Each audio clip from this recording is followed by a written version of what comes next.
धैर्य, ये वो शब्द है जिसने इसकी परिभाषा को जान लिया, उसने जिंदगी को जान लिया। जिस प्रकार हम जिस दिन बीज बोते हैं उस दिन हमें फल नहीं मिलता, जिस दिन हम बीज बोते हैं उस दिन हमें फल नहीं मिलता। हमें धैर्य रखना पड़ता है, जमीन को उपजाऊ बनाना पड़ता है, उपजाऊ जमीन में बीज को बोना पड़ता है, खाद डालना पड़ता है, पानी डालना पड़ता है और समय समय पर खाद और पानी बीज को देते रहना पड़ता है। जानवर उस पेड़ को ना खा जाएं तो जानवरों से बचाने के लिए बाउंड्री लगानी पड़ती है, तार फेंसिंग करनी पड़ती है।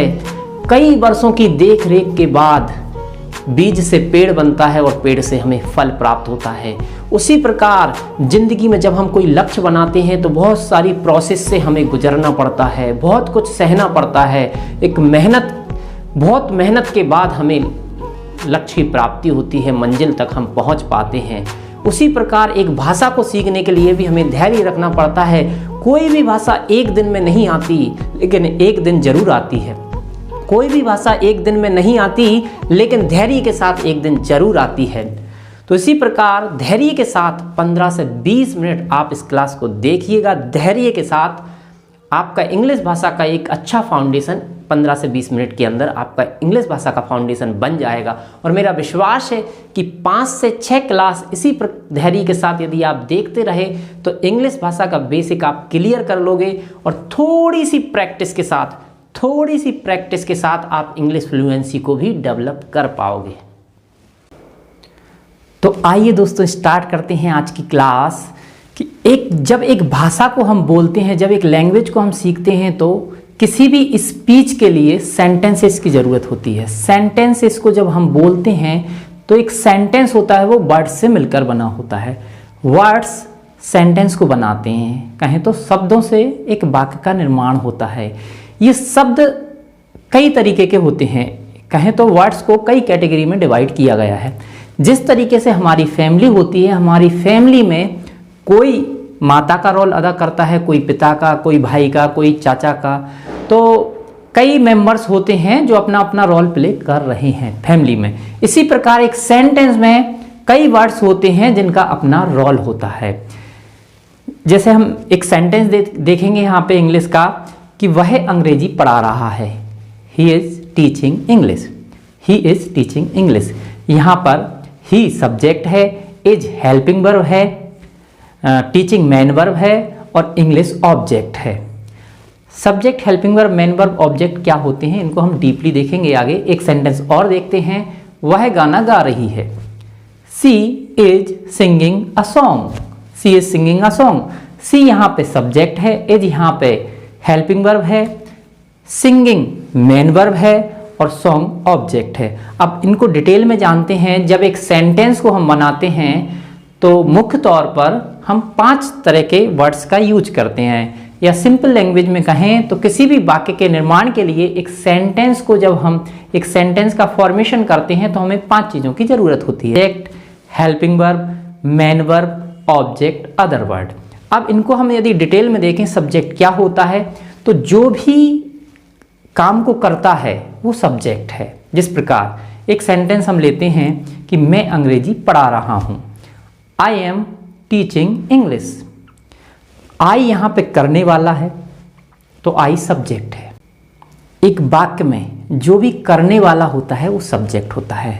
जिस तरीके से हम बोलें कि मैं आपको पढ़ा रहा हूँ तो मैं यहाँ पे सब्जेक्ट हूँ, वह आपको पढ़ा रहा है वह सब्जेक्ट है, क्योंकि पढ़ाने का काम किसके द्वारा किया जा रहा है, उसके द्वारा। वह पढ़ा रहा है तो वह यहाँ पे सब्जेक्ट है। वह गाना गा रही है तो वह यहाँ पे सब्जेक्ट है। राम गाना गा रहा है तो राम यहाँ पे सब्जेक्ट है। जो भी एक वाक्य में करने वाला है, जो काम को कर रहा है, वह सब्जेक्ट होता है। इसके बाद बात करते हैं बच्चों हेल्पिंग वर्ब। नाम से ही लग रहा है हेल्पिंग वर्ब, जो हेल्प करे।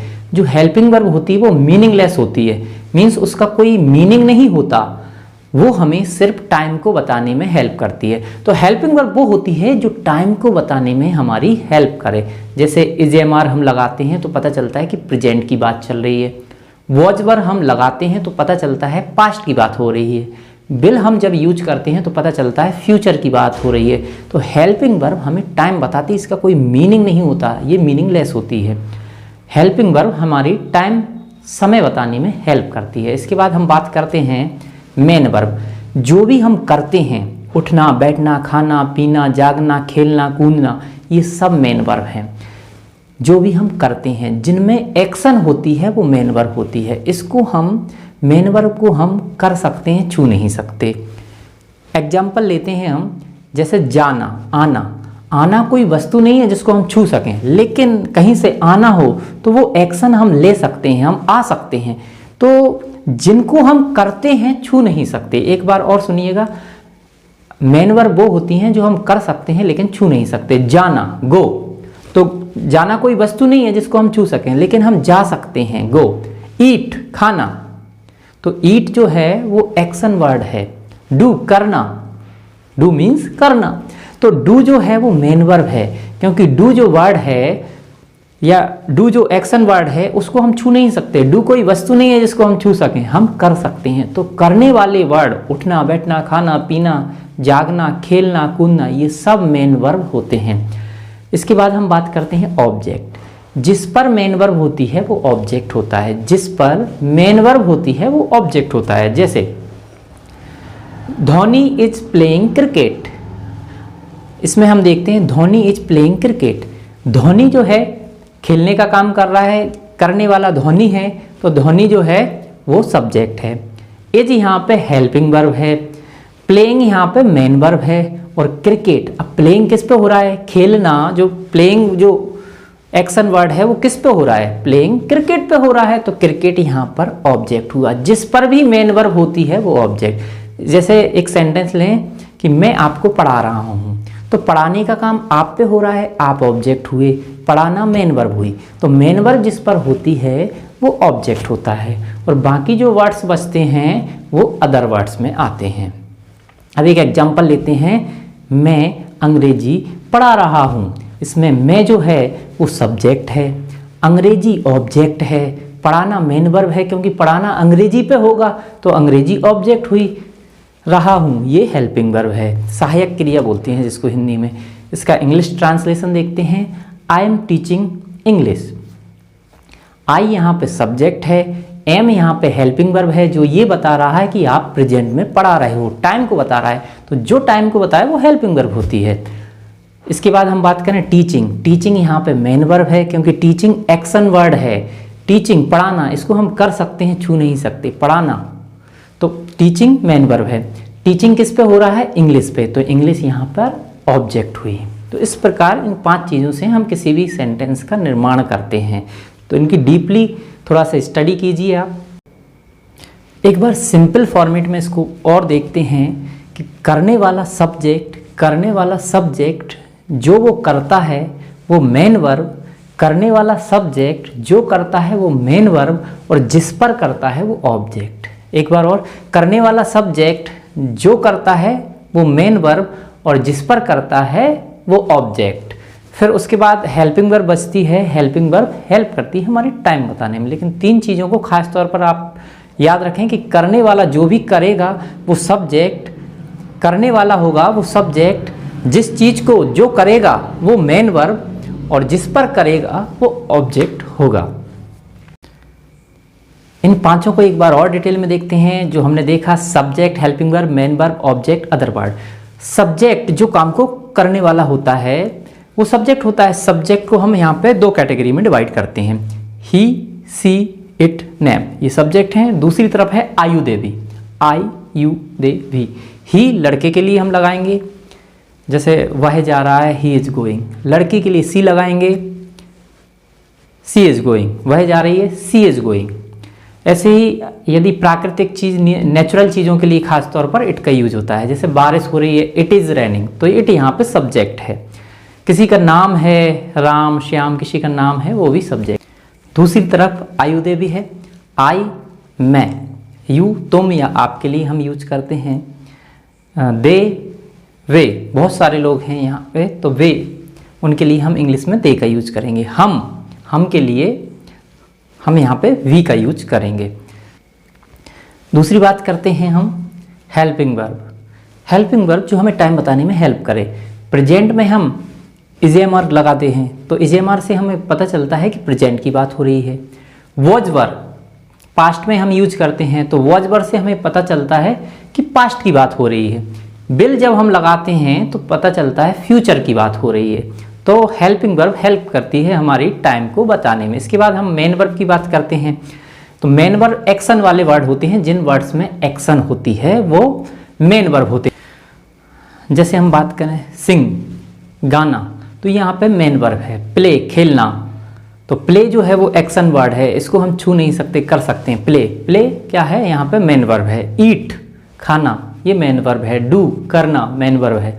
इस आगे हम बात करते हैं ऑब्जेक्ट। ऑब्जेक्ट वो होता है जिस पर मेन वर्ब होती है, जैसे सॉन्ग है तो ये ऑब्जेक्ट हो गया। क्रिकेट है, फूड है, वर्क है। तो सिंग गाना किस पे होगा, सॉन्ग पे, तो सॉन्ग ऑब्जेक्ट हुआ। प्ले प्ले खेलना, अब खेलना किस पे हो रहा है, क्रिकेट पे, तो जिस पर मेन वर्ब होती है वो ऑब्जेक्ट होता है। प्ले क्रिकेट पे हो रहा है, क्रिकेट यहाँ पर ऑब्जेक्ट है, प्ले यहाँ पर मेन वर्ब है। आगे बात करते हैं ईट खाना, क्या खाना, खाना खाना। तो फूड ईट किस पे हो रहा है, फूड पे, तो ईट यहाँ पर मेन वर्ब है, फूड यहाँ पर ऑब्जेक्ट है। आगे हम बात करें डू करना, क्या करना, वर्क काम को करना, तो डू यहाँ पे मेन वर्ब है, वर्क यहाँ पर ऑब्जेक्ट है। बाकी सब अदर वर्ड में आते हैं। कुछ सेंटेंसेस हम यहाँ पे देखते हैं कि मैं सेब खा रहा हूँ, I am eating an apple. अब इस सेंटेंस में आप subject helping verb main verb find out कर सकते हो। मैं सेब खा रहा हूँ, I am eating an apple. एक और सेंटेंस की बात करते हैं कि वह अंग्रेजी पढ़ा रहा था, he was teaching English, he was teaching English. Was यहाँ पे क्यों यूज किया गया है, क्योंकि वॉज पास्ट को दर्शा रहा है, तो जो समय को बताए वो हेल्पिंग वर्ब है। यहाँ पे वॉज यहाँ पे हेल्पिंग वर्ब है। एक और सेंटेंस देखते हैं, तुमने अपना काम कर लिया है, तुमने अपना काम कर लिया है, you have done your work, you have done your work. एक सेंटेंस और देखते हैं, हम कल आपसे मिलेंगे, we will meet you tomorrow, we will meet you tomorrow. तो विल यहाँ पे फ्यूचर को इंडिकेट कर रहा है, तो विल क्या है, हेल्पिंग वर्ब है। जो भी टाइम को बताए वो हेल्पिंग वर्ब होती है। तो आइए बच्चों देखते हैं कुछ सेंटेंसेस की प्रैक्टिस करते हैं और इन सेंटेंसेस के अंदर हम subject, helping verb, main verb, object, other word क्या होते हैं हम जानेंगे। तो हमारा पहला सेंटेंस है कि वह साइकिल चला रहा है, he is riding a bicycle. इस सेंटेंस में हम बात करें तो साइकिल चलाने का काम ही कर रहा है, इसलिए ही यहाँ पर सब्जेक्ट है। इसके बाद हम दूसरे नंबर पर बात करते हैं इज। एज यहाँ पर ये बता रहा है कि जो साइकिल चलाने का काम हो रहा है वो प्रेजेंट में हो रहा है और कंटिन्यूअस, प्रेजेंट की बात हो रही है और कोई चीज़ कंटिन्यूअस चल रही है, इसलिए इज हमारा यहाँ पर हेल्पिंग वर्ब हुआ। उसके बाद अगले बात करते हैं हम मेन वर्ब। राइडिंग, राइडिंग क्या है, चलाना, एक्शन वर्ड है, इसलिए राइडिंग यहाँ पर हमारा मेन वर्ब है। राइडिंग इसको हम छू नहीं सकते, कर सकते हैं, वो मेन वर्ब होती हैं, तो राइडिंग यहाँ पर मेन वर्ब है। और राइडिंग किस पर हो रहा है, चलाना किस पर हो रहा है, बाइसिकल पर, तो बाइसिकल यहाँ पर हमारा ऑब्जेक्ट है। आइए बच्चों दूसरे सेंटेंस की बात करते हैं। दूसरा सेंटेंस है वी आर प्लेइंग क्रिकेट, हम क्रिकेट खेल रहे हैं, वी आर प्लेइंग क्रिकेट। यहाँ पर क्रिकेट खेलने का काम कौन कर रहा है, वी, तो वी यहाँ पर सब्जेक्ट है, करने वाला सब्जेक्ट होता है। अब काम जो हो रहा है वो प्रेजेंट में हो रहा है और प्रेजेंट में कोई चीज कंटिन्यूअस चल रही है, इसलिए आर हमारी यहाँ पर हेल्पिंग वर्ब है। इसके बाद हम क्या काम कर रहे हैं, प्लेइंग खेलना। प्लेइंग जो है वो यहाँ पर एक्शन वर्ड है, प्लेइंग खेलना, इसको हम कर सकते हैं, छू नहीं सकते। प्लेइंग कोई वस्तु नहीं होती जिसको हम छू सकते हैं, हम कर सकते हैं, तो प्लेइंग हमारी यहाँ पर मेन वर्ब है। अब प्लेइंग किस पे हो रहा है, खेलना किस पे हो रहा है, क्रिकेट पे, तो क्रिकेट यहाँ पर हमारा ऑब्जेक्ट है। आइए बच्चों अगले सेंटेंस की बात करते हैं। अगला सेंटेंस है हमारा he was eating an apple, वह एप्पल खा रहा था, he was eating an apple. यहाँ पर एप्पल को खाने का काम किसके द्वारा हो रहा है, ही के द्वारा, तो ही यहाँ पर सब्जेक्ट है। इसके बाद वॉज जो है वो पास्ट को बता रहा है, वॉज जो है वो पास्ट को बता रहा है, तो वॉज यहाँ पर हेल्पिंग वर्ब है। ईटिंग खाना, ईटिंग को हम कर सकते हैं, छू नहीं सकते, ईटिंग हमारा यहाँ पर एक्शन वर्ड है, ईटिंग हमारा मेन वर्ब है। ईटिंग किस पर हो रहा है, एप्पल पर, तो एप्पल हमारा यहाँ पर ऑब्जेक्ट है। आइए बच्चों अगले सेंटेंस की बात करते हैं। अगला सेंटेंस है हमारा they have eaten all the sweets, उनके द्वारा सारी मिठाइयाँ खाई जा चुकी हैं। तो मिठाई खाने का काम किसने किया है? उन्होंने। तो इसको इंग्लिश में क्या बोलेंगे? They have eaten all the sweets. तो दे हमारा यहाँ पर सब्जेक्ट है, दे हमारा यहाँ पर सब्जेक्ट है। हैव जो है वो हेल्पिंग वर्ब है। हैव तब लगाया जाता है जब रिसेंटली कोई काम हुआ है, कोई काम परफेक्ट हो चुका है, तो हैव लगाते हैं हम। तो हैव हमारा यहाँ पर हेल्पिंग वर्ब है। इसके बाद हम बात करते हैं ईटन। हैव के साथ हमेशा थर्ड फॉर्म लगता है, दे हैव ईटन। ईटन हमारा यहाँ पर मेन वर्ब है, इट मीन्स खाना। तो ईटन हमारा यहाँ पर मेन वर्ब है और ईटन किस पे हुआ है? खाने का काम किस पे हुआ है? स्वीट्स पे। तो स्वीट्स हमारे यहाँ पर ऑब्जेक्ट हैं। आइए बच्चों अगले सेंटेंस की बात करते हैं। अगला सेंटेंस है मुझे पौधे उगाना है। इसका इंग्लिश ट्रांसलेशन होगा I have to grow plants. इसमें आई जो है पौधे उगाने का काम कौन कर रहा है? आई। तो आई यहाँ पर सब्जेक्ट है।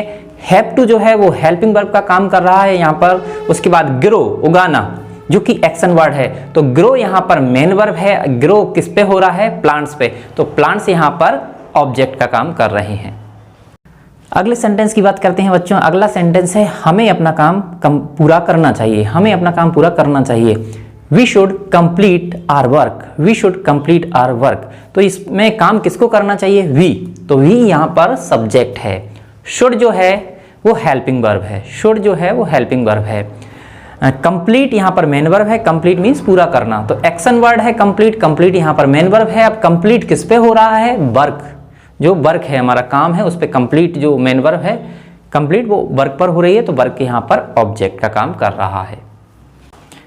अगले सेंटेंस की ओर बढ़ते हैं बच्चों। अगला सेंटेंस है गीता खाना बना सकती है। गीता खाना बना सकती है। Geeta can cook food. Geeta can cook food. यहाँ पर खाना बनाने का काम कौन कर रहा है? गीता। तो गीता सब्जेक्ट हुई क्योंकि करने वाला सब्जेक्ट होता है। गीता यहाँ पर सब्जेक्ट है। Geeta can cook food. Geeta subject है। कैन जो है कैन एक मॉडल वर्ब है। इसको हेल्पिंग वर्ब भी बोल सकते हैं हम। कैन प्रेजेंट में यूज किया जाता है जब हम हमारी क्षमता को बताएं, हमारी एबिलिटी को बताएं। तो गीता की एबिलिटी है कि वो खाना बना सकती है। तो एबिलिटी को बताने के लिए, कैपेसिटी को बताने के लिए, क्षमता को बताने के लिए प्रेजेंट में कैन का यूज किया जाता है। Geeta can cook food. Geeta subject है। कैन जो है वो हेल्पिंग वर्ब है जो हेल्प कर रहा है। प्रेजेंट की बात हो रही है और प्रेजेंट में क्षमता की, कैपेसिटी की बात की जा रही है। इसके बाद कुक जो है बनाना, पकाना, वो मेन वर्ब है क्योंकि बनाने पकाने को हम छू नहीं सकते, कर सकते हैं। एक्शन वर्ड जो होते हैं उनको मेन वर्ब बोलते हैं। कुक यहाँ पर मेन वर्ब है। इसके बाद हम बात करते हैं कुक किस पे हो रहा है? फूड पे। तो फूड यहाँ पर हमारा ऑब्जेक्ट है। अगला सेंटेंस देखते हैं बच्चों। अगला सेंटेंस है उसने चाबियां टेबल पर छोड़ दी थी। उसने चाबियां टेबल पर छोड़ दी थी। She had left the keys on the table. She had left the keys on the table. इसमें चाबियां छोड़ने का काम किसने किया? सी ने। तो सी यहाँ पर सब्जेक्ट है। हैड यहाँ पर हेल्पिंग वर्ब है और लेफ्ट छोड़ना जो कि एक्शन वर्ड है। लेफ्ट यहाँ पर मेन वर्ब है। अब छोड़ना किस पर हुआ? चाबियों पर, कीज पर। तो कीज जो है वो यहाँ पर ऑब्जेक्ट है और ऑन द टेबल ये अदर वर्ड का काम कर रहा है। अगले सेंटेंस की बात करते हैं बच्चों। अगला सेंटेंस है रिया खाना बना रही है। रिया इज कुकिंग फूड। तो खाना बनाने का काम किसके द्वारा हो रहा है? रिया के द्वारा। जो काम को करता है वो सब्जेक्ट होता है। रिया यहाँ पर सब्जेक्ट है। इज यहाँ पर हेल्पिंग वर्ब है। क्या रिया के द्वारा क्या काम किया जा रहा है? कुकिंग। तो कुकिंग यहाँ पर मेन वर्ब है और कुकिंग किस पर हो रहा है? फूड पर। फूड यहाँ पर ऑब्जेक्ट है। अगले सेंटेंस की बात करते हैं बच्चों। अगला सेंटेंस है वे टीवी देख रहे थे। They were watching TV. They were watching TV. तो टीवी देखने का काम किनके द्वारा हो रहा था? उनके द्वारा। तो दे यहाँ पर सब्जेक्ट है। वर जो है वो पास्ट को दर्शा रहा है। तो वर यहाँ पर हेल्पिंग वर्ब है। वॉचिंग यहाँ पर मेन वर्ब है और वॉचिंग देखना किस पर हो रहा है? टीवी पे। तो टीवी यहाँ पर ऑब्जेक्ट है। तो बच्चों इन सेंटेंसेस की आप प्रैक्टिस कीजिए और अपना एक स्ट्रॉन्ग फाउंडेशन बनाइए। अगली वीडियो में अगले टॉपिक के साथ फिर मिलेंगे। तब तक के लिए अलविदा। जय हिंद।